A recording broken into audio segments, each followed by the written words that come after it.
Hey, good day. Introduce yourself. Good day, ma'am, sir.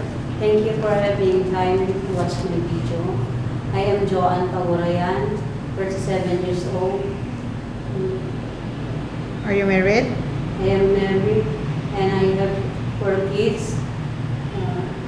18 years old, 16 years old, 13 years old, and 3 years old. I am Church of Christ member in religion, and I am 8th of the family.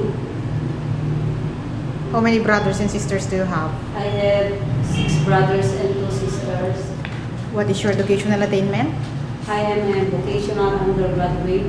I took hotel and restaurant management technology, Okay. and I have a work experience in the Philippines.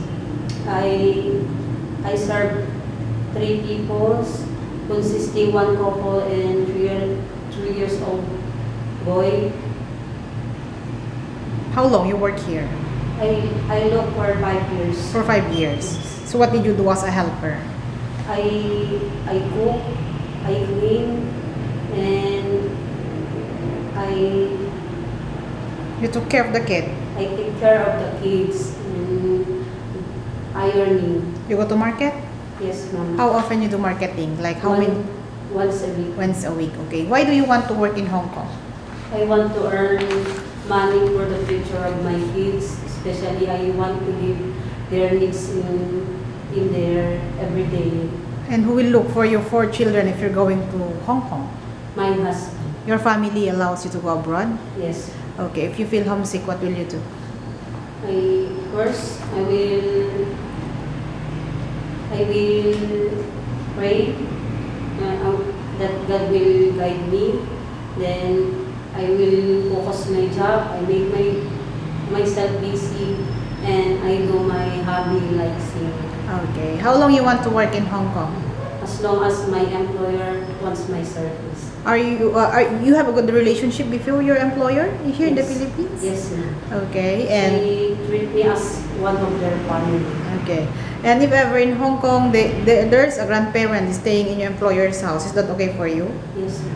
No problem to look for a newly born baby. Yes. Are you willing to share job with other helper? Yes. Are you willing to learn how to cook Chinese food? Yes, ma'am. Okay.